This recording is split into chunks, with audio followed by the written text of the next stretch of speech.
Good morning po sa ating lahat, Taytay, Juliana, sa lahat po ng mga kapatid natin, mga igsoon, kakabsat, mga kapatid natin na mga Pilipino, mga kapatid natin na mga iba't ibang lahi. Good morning po sa ating lahat. Binabati namin po kayo sa pangalan ni Jesus Christ of Nazareth. Nais po namin lang ibahagi ang salita ng Diyos sa inyong lahat. At wala pong bayad dito po. Di po katulad ng mga kapatid na nag-iikot, humihingi ng tulong. Libre lang po ang aming pagdating dito at nais namin lang ibahagi ang salita ng Diyos. Ako po pala si Pastor Evangelist Jedi at nais ko lang ibahagi ang salita ng Diyos dahil mabuti po si Lord sa buhay natin. Kaya sa umaga pa lamang, binabati ko po kayo ng good morning. Hallelujah! Siyempre po, pag umaga pa po, good talaga po, di ba? Good.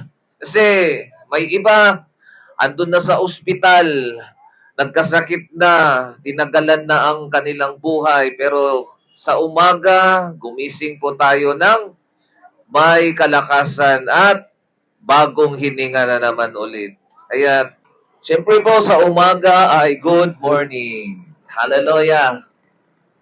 And meron po akong dinala na message po sa inyong lahat at ang message po natin na ipagsusaluhan natin sa umagang ito, ang pamagat ay si Yahweh ay makikipagdigma. Si Yahweh ay makikipagdigma. Ano pong ibig sabihin niyo po, Brad, makikipagdigma?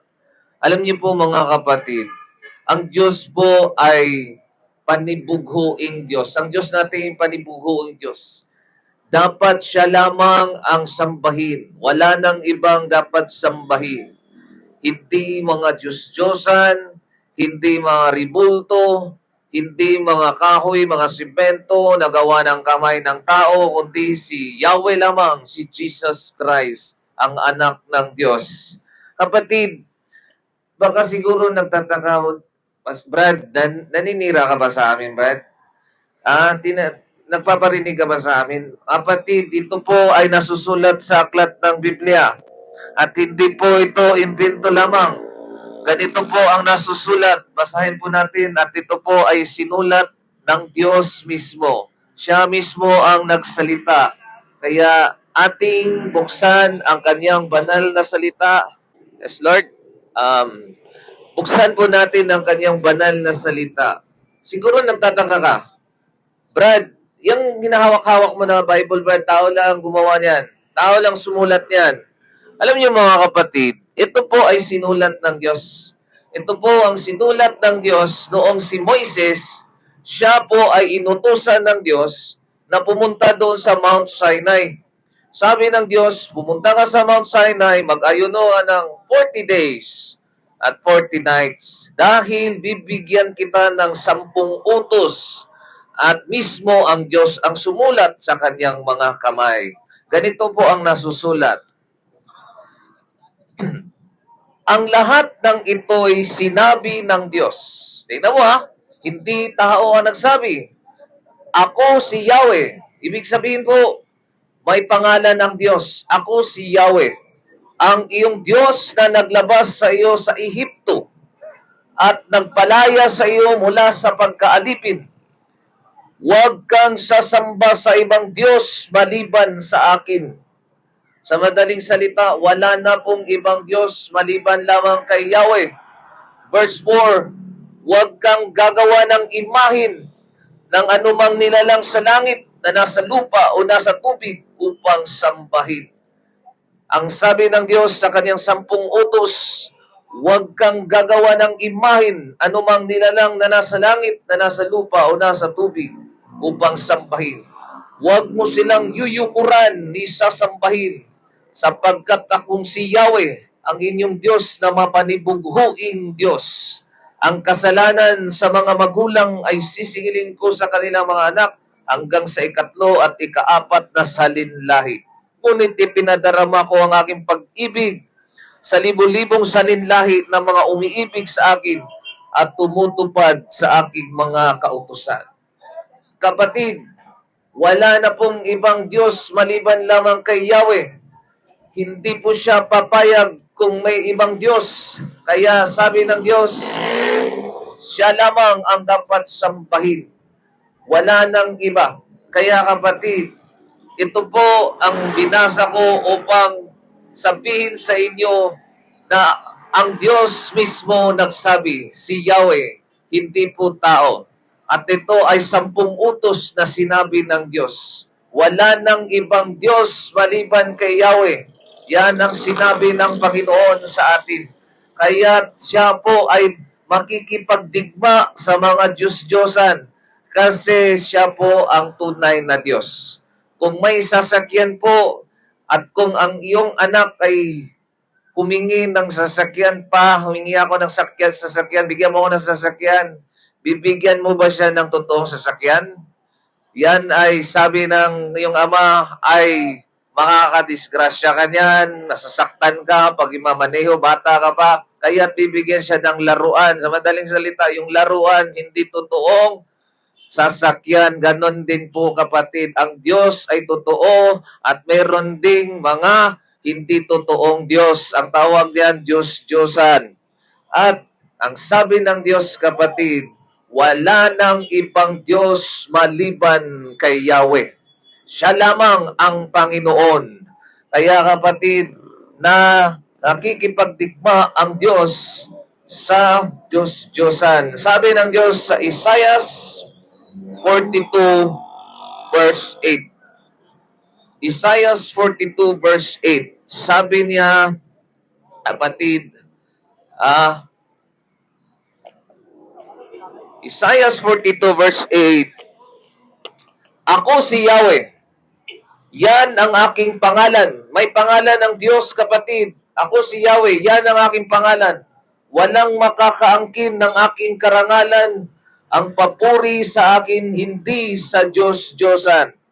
Kapatid, ang Panginoon ay makikipagdigma sa Diyos-Diyosan. Katulad sa panahon sa Ehipto. Sila po kapatid dati noon, sumamba ng Diyos-Diyosan. Bakit po nasabi mo yan, Brad? Nasusulat sa aklat ng Exodus chapter 7. Ang sabi sa Exodus chapter 7, sila po ay nagsamba sa mga ilog noon sa panahon ng Ehipto. Ginawa nilang Diyos ang ilog dahil sa kanilang paniniwala, ang ilog po ay may Spirit of Nile. Ang kanilang pangalan sa kanilang Diyos-Diyosan ay Happy. At meron daw tagabantay, kaya't ang kanilang Diyos ay pinangalan ng Kum at Osiris. Para sa kanila, ang Nile River, yun ay pinagmulan ng mga buhay ng mga pagkain ng mga isda, mga lahat ng mga isda noon, yun po ang kanilang sinamba sapagkat nagtiwala sila na yun ay Diyos nila, kaya't ang Diyos gumawa ng pamaraan para ipakita sa mga Ehipto na hindi totoong Diyos yun. Ano ang ginawa ng Diyos? Gumawa ang Diyos ng salot. Ginawa ng Diyos, pinadalhan ng isang propeta at ang pangalan niya ay si Moises. At sabi ni Moises, let my people go. Dahil sila po ay nagsamba ng Diyos-Diyosan sa Nile River. At dahil doon, ginawa ng Diyos ang isang salot na ang Nile River, ang ilog ay naging dugo.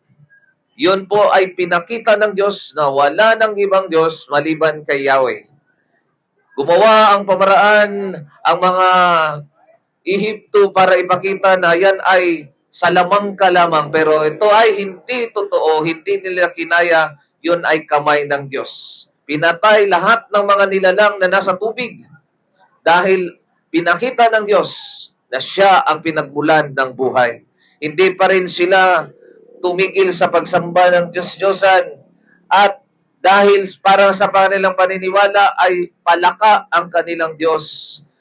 isang tao at kalahating palaka nagpapadala daw ng swerte sa kanilang mga negosyo, sa kanilang tahanan. Kaya ginawa ng Diyos, pinadalhan ng palaka ang mga tao at napunta sa mga damit, sa mga bahay at hindi nila mapigil-pigilan ang kanilang Diyos na si Hikit. Yun po ang kanilang Diyos-Diyosan, si Hikit.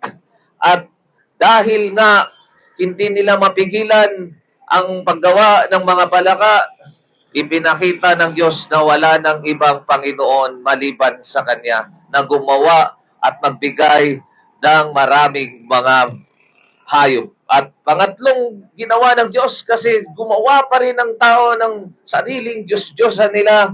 Hindi nila sinamba ang may-ari sa lupa, kaya nagagalit ang Diyos. Ang mga niknik, kasi para noon, ang kanilang Diyos ay the God of the earth. Give. Kinuha nila, para sa kanila, ang alikabok ay Diyos nila. Yan ang kanilang Diyos, kaya ginawa ng Diyos, ginawa itong niknik at kinagat ang mga tao, nakipagdigma ang Diyos sa Ehipto. Pang-apat, ginawa ng Diyos dahil sinamba nila ang mga langaw, wasip. Ang kanilang Diyos ay si wasip, kaya pinakita ni Yahweh na wala ng ibang Diyos. Bilagyan ng Diyos ng maraming mga langaw ang buong Ehipto at hindi nila napigilan ang kamay ng Diyos. Sa madaling salita, nakipagdigma ang Diyos sa mga Diyos-Diyosan at nakipag-away. At meron din pala silang Diyos doon. Sinamba nila ang mga hayop. Para sa kanila, ang hayop ay Diyos-Diyosan. Kaya pinatay ng Diyos ang mga hayop, kapatid, noon. At walang makakapagpigil sa salot ng Diyos. Ang mga pigsa, yan po ang mga pigsa, ISIS. Yan po, pinadala ng Diyos ang mga pigsa sa mga tao. At ang mga tao ay nagkaroon ng maraming pigsa sa kanilang katawan at hindi nagpagaling ang kanilang mga doktor. Dinyos nila ang kanilang mga doktor noon. Dinyos din nila ang doon sa kataasan ng mga kalangitan, yun ay mga kalawakan. At dinyos po nila at dilagyan ng yelo, binagsakan ng mga tao, mga balang, dinyos nila ang kadiliman at yun ay kanilang ginawa ng Diyos ay pinadilim niya ang araw, kapatid, dahil ang Diyos nila ay araw. Para sa kanila, Diyos ang araw. Kaya pinadilim ng Diyos, hindi pa rin tumigil ng tao. Ang pinakahuling Diyos ng tao ay kanyang sarili. Kaya ginawa ng Diyos noon, pinatay niya ang panganay ng mga anak ng tao. At yon, nakita ng mga tao na ang Panginoon si Yahweh ang gumawa ng buhay ng tao. Sa madaling salita po, kapag may Diyos tayo, makikipagdigma ang Diyos sa atin. Kung hindi si Yahweh ang Diyos natin, si Yahweh, ang anak ng Diyos, si Jesus Christ, siya po ang tunay na Diyos. Walang iba, si Yeshua HaMashiach, Yahweh Jesus Christ, sa Hebrew na pangalan. Kapatid, nais kong ipakita sa inyo na ang Diyos po, wala nang iba pong sasampahin natin. Kasi kung may Diyos po tayo, ipapakita ng Diyos sa inyo kung sino talaga ang Diyos ninyo. Sa madaling salita po, sinabi ko sa inyo, may panahon na magiging Diyos ang tao. Yan po ang dinyos na ng tao. Siya ay masunod. Kaya darating ang panahon kung hindi tayo lalapit sa Panginoon. Sasabihin natin sa bandang huli na, Panginoon, pag magkaroon na tayo ng sakit, pag magkaroon na tayo ng maraming mga sakit sa ating katawan, at sasabihin natin, Panginoon, tulungan mo na ako. Diyan na po tayo lalapit sa Diyos kasi dinyos natin ang ating mga sarili noon. Hindi natin nakilala na siya ang gumawa sa atin at nagbigay ng buhay sa atin, si Yahweh. Kaya makikipagdigma ang Diyos sa atin sa bandang huli at ipapakita ng Diyos na, anak, sino ang gumawa sa tao? Sino ang gumawa sa langit at sa lupa? Hindi ba si Yahweh? Kaya kapatid, tandaan niyo po, death is no respecter. Whether you are rich, you are poor, bata at matanda ka man, darating ang panahon na tayong lahat dito sa lupa ay babalik sa lupa at magbibigay sulit sa ating Panginoon kung ano man ang ginawa natin. Sa panahong iyong kapatid, tatanungin ka ng Diyos kung sino ang Diyos mo at doon mo malaman na ang Diyos mo kapatid minsan ay pera. Diyos mo kapatid ay sasakyan. Diyos mo ay yung mahal sa buhay. Diyos mo ay trabaho mo. Diyos mo mga bagay dito sa lupa, kapatid. Kaya ang Diyos ay makikipagtikma sa atin at ipapakita ng Diyos na wala ng ibang Diyos maliban kay Yahweh. Kapatid, kung nakita mo ang mga panahon ngayon, dumating ang mga panahon na nagkaroon ng mga baha, lindol, tsunami, maraming mga salot dito sa lupa, yan ay nagpapakita na ang braso ni Diyos, ni Lord, ang braso niya na siya lamang ang dapat sambahin. Kapatid, marami pong mga salot dahil po yan sa mga pagsamba ng Diyos-Diyosan dito sa lupa. Nanditiri ang Diyos kaya't nagkaroon ng baha. Inanod ang mga Diyos-Diyosan na hindi makapagsalita, hindi man makakilos pero sinasamba ng mga tao.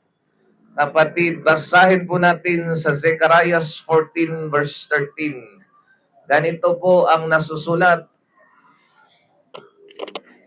Isaiah 13 verse 14 verse 3. Ngunit ang mga bansang iyon ay didigmain ni Yahweh tulad ng ginawa niya noong una. Kapatid, noong panahon sa Ehipto, nakipagdigma ang Diyos. Kaya napaka-importante na lumapit tayo sa Panginoon kasi ang Panginoon ay siya ang magpapakita ng kanyang kapangyarihan sa mga tao na dapat lamang siyang sambahin. Walang iba kundi si Jesus Christ. Siya lamang ang tunay na Diyos at dapat lang siyang sambahin. At makikita ng mga tao, kapatid, na marami ang mga nagsasamba sa mga Diyos-Diyosan, pero sa panahon ng lindol, sa panahon ng sakuna, hindi makakatulong ang mga Diyos-Diyosan na inilagay ninyo sa inyong mga bahay o kaya may Diyos-Diyosan ka, yung sarili. Darating ang panahon na malalaman mo na walang ibang Diyos maliban lamang kay Yahweh kasi makikipagtikma siya. Kapatid, nasusulat po sa salita niya na makikipagtikma ang Panginoon sa mga Diyos-Diyosan. Kapatid, ganito po ang mangyayari. Isaiah 28 verse 2. Narito, may hinanda na ang Panginoon, isang taong malakas at makapangyarihan. Sinlakas ito ng mapaminsalang bagyo, taglay ang malakas na hangin, ulan at rumaragsang baha upang palubugin ang buong lupa. Ganito po ang Panginoon po, magbigay ng leksyon sa mga tao. Minsan, puputok ang bulkan, magkakaroon ng lindol, magkakaroon ng maraming problema sa bansa upang ang mga tao ay malaman nila na wala ng ibang tunay na Diyos kundi si Yahweh lamang. Kasi siya ang pinakamalakas, si Yeshua HaMashiach, Yahweh Jesus Christ. Kapatid, yung mga bagyo na yan, hindi yan nagkataon lamang sa bansa natin. Yan po ay mga salot ng Diyos. Alam niyo po, hindi po ako nagmamataas, nagyayabang. Sa maraming mga panahon po, ako po ay nagbahagi biyaya ng Diyos sa Luzon, Visayas at Mindanao. Nakarating na po ako sa Marawi, sa Cotabato, sa Buanga, Leyte, Tacloban, sa Mindoro, sa Cagayan de Oro, Davao, Surigao. Sa lahat ng mga bansa dito sa Pilipinas, ginamit po ako ng Diyos, God be the glory, upang balaan ng lugar dahil may kapahamakan ang Panginoon sa isang lugar sapagkat ginawa ng Diyos ang isang tao na yan para balaan ng mga tao. Sa katunayan po, doon po sa Sarangani po, binyahin namin po doon, nagbahagi kami ng salita ng Diyos doon sa Davao. At isang week po kapatid, nagkaroon ng lindol. Yun po ay sabi, binigyan po ako ng isang vision ng Diyos. Sabi ng Panginoon sa akin, nakita ko ang maraming tao na matay sa Sarangani sa Davao, isang malakas na lindol na 7.8. Kinabukasan ilang week nagkatotoo po, yun po ay tinatawag na propesya. Ang Panginoon, pinakita ng Panginoon sa akin para malbalaan ko at maraming mga tao doon nakapagsisi at nakita nila na tunay na tao na yun nagsalita sa amin na pinadala siya ng Diyos. Pero may iba ay tumawa.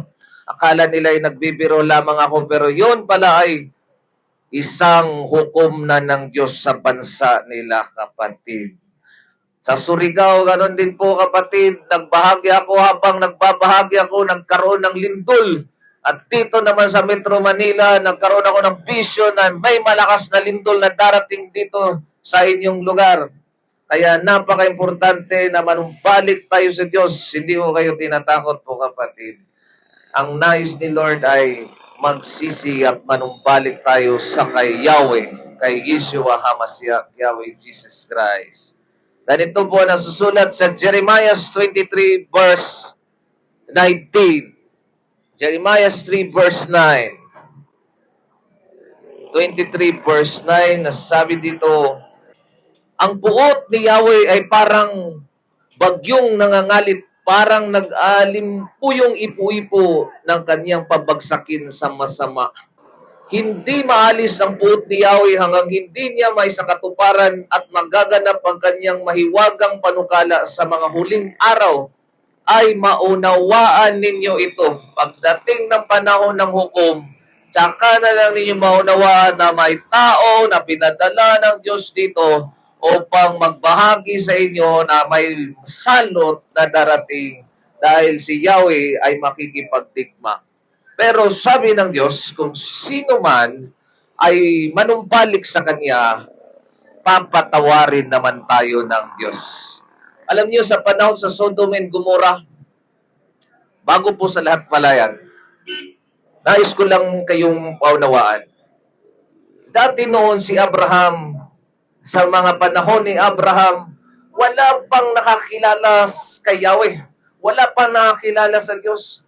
Dati noon, ang mga tao ay sumasamba ng mga hangin, sumasamba ng puno, sumasamba ng mga bituin, sumasamba ng araw kasi hindi pa nila nakilala si Yahweh. Nahabag ang Diyos, nagpakita at nagpakilala siya kay Abraham. At dahil doon, pinakilala niya at sabi niya, I am that I am. Ang pangalan ko ay si Yahweh. Dahil doon, nakipagtipan ng Diyos kay Abraham, kay Isaac at Jacob. At dahil doon, mga kapatid, nagpatuloy pa rin ang kanyang pagtipan sa atin. At pinakilala niya ang kanyang sarili kay Moises at ito ang aklat ng Biblia, ang salita niya, ang the Ten Commandments na thou shalt not have no other gods before me. Thou shalt not bow down to them nor serve them, for I am a jealous God, visiting the iniquity of the fathers of the children from the fourth and third generation to them that hate me, but showing thousands to them that love me and keep my commandments. Kapatid, nagpatuloy pa rin ang kanyang covenant sa atin hanggang ngayon.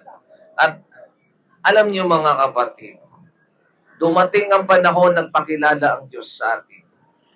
Nakita niya ang kanyang braso, pinakita niya ang kapangyarihan sa mga tao na wala ng ibang dapat sambahin.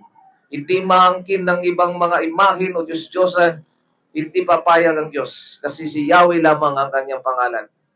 Alam niyo mga kapatid, sa panahon ng Sodom and Gomorrah, ang Diyos ay hindi naawa sa mga tao. Bakit? Si Abraham, sinabihan si Abraham, Abraham, kung may makita ako 2, 4, o 5 na tao, o 50, magsisi. Hindi ko pa intulutan na gunawin ng Sodom and Gomorrah. Pero mas lalo pa silang gumawa ng masama. Hindi nakita kahit isa nagsisi. Hindi nakita kahit dalawa, kaya't nagdesisyon ng Diyos na gunawin ang Sodom and Gomorrah. Kapatid, ano ang nangyari? Pinadalhan ng apoy ang Sodom and Gomorrah. Naggalit na po ang Diyos sa mga tao dahil walang pagsisisi. Si Noe, kapatid, nakita ng Diyos sa mga tao na grabe na ang kanilang ginawa. Kaya nagdesisyon ng Diyos na gunawin ang mundo, nagsisi siya sa mga ginawa niya na gumawa pa siya ng tao. Pero may nakita ang Diyos, isang taong matuwid, nagtiwala sa kanya, si Noah.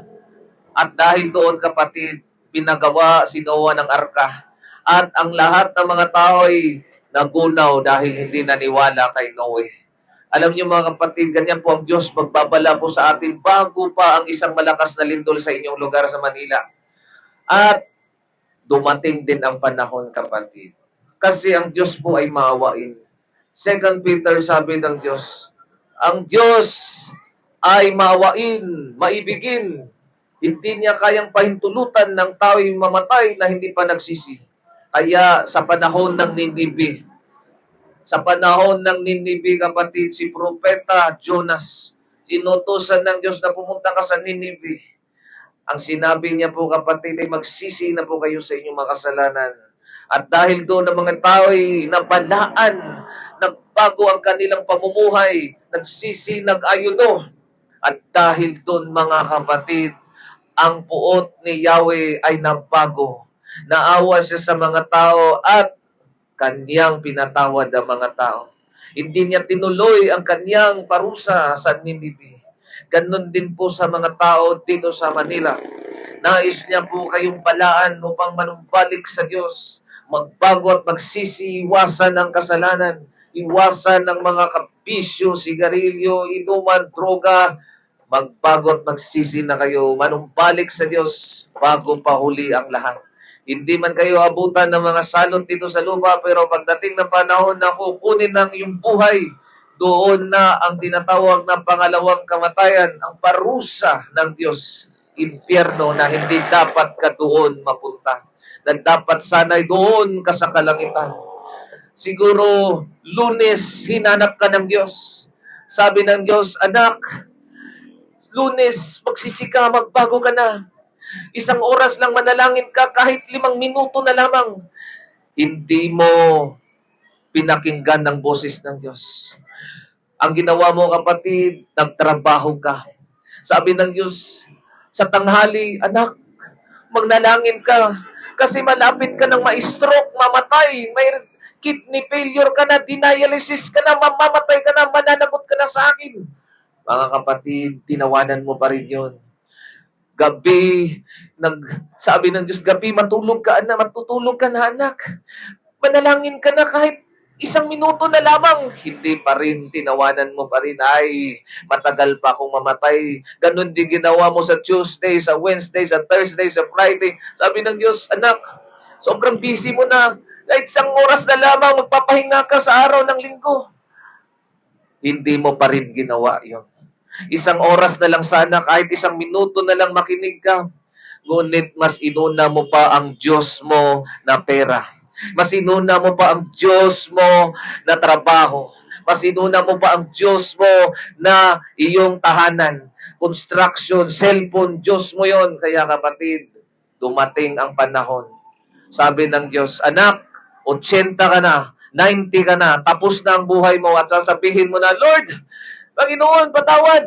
Anak, binigyan high school ka, college ka, nagkaanak ka, matanda ka na, kahit 1 minuto, kahit pinadala ko ang tao na yan dyan sa inyo, kahit makinig ka na lamang tanggapin ang salita ko, hindi mo pa rin tinanggap ang salita ko, kaya't namatay ka, dito ka sa impyerno mapunta. Kaya kapatid, hindi mo masisi ang Diyos. Mahabang panahon nagtimpi ang Diyos sa atin, pero wala tayong ginawa. Kaya kapatid, pagdating sa impyerno, doon na ang tao magsisi sa kanyang mga kasalanan. Pero ito ang magandang balita na ibinigay ko po sa inyo ngayon. Ito ang sinabi ng Diyos na sino man ang sumampalataya sa Kanya ay magkaroon ng buhay na walang hanggan. Sino man ang lumapit sa akin ay papatawarin ko, lilinisin ko sa kanyang mga kasalanan. Walang ibang Diyos na makapagpatawad kundi si Jesus Christ. Siya lamang at wala nang iba.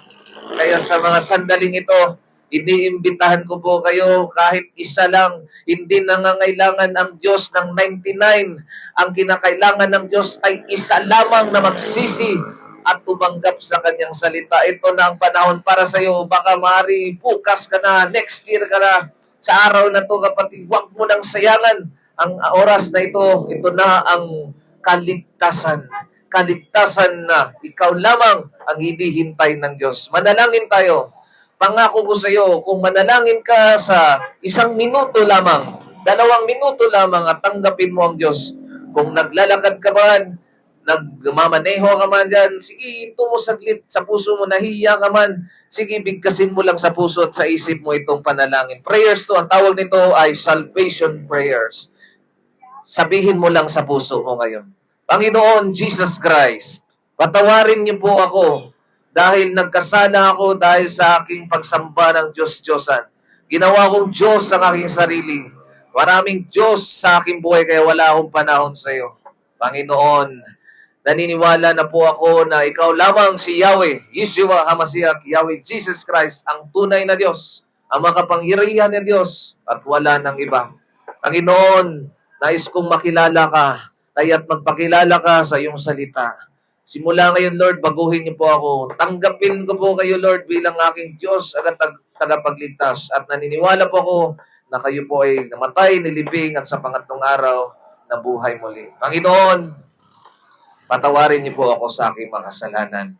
Amen. Hallelujah! Kapatid, kung tinanggap po ang salita ng Diyos ngayong araw na to, pinagpala ka sa lahat ng mga tao na pinagpala dito sa Taytay Palengke ng Juliana. Kapatid, ulitin ko po, hindi po kami mga katulad na mga nag-preach na humihingi ng pera. Wala po sa amin yan. Wala po sa aming dugo yan. Hindi po kami naglilibot para hingi sa inyo yung prutas ninyo, yung paninda ninyo. Wala yan, kapatid. Hindi po kami hingi ng donasyon. Ang aming hiningi lamang po sa inyo ay mga puso ninyo na makinig ng banal na salita. Libre lang po ang salita ng Diyos at dapat ipamahagi po yan. Hindi po katulad ng iba, hindi po ganyan po ang pag-share ng salita ng Diyos. Dapat ipahagi po ang salita ng Diyos na libre, katulad po ngayon. At meron po kami YouTube channel. Visit niyo po sa YouTube channel. May pastor po kami nagbabahagi ng salita ng Diyos sa Luzon, Visayas, Mindanao. Pangalan po niya si Pastor Jedy. At meron po kami YouTube channel. Diyan po nilalagay niya. Kasi naawa siya sa mga tao na ang mga tao ay wala ng church o hindi nila nalaman ang salita ng Diyos. Kaya visit niyo po kayo sa YouTube channel namin. Type niyo lang YHWH102 o Yahweh 102. Yahweh 102.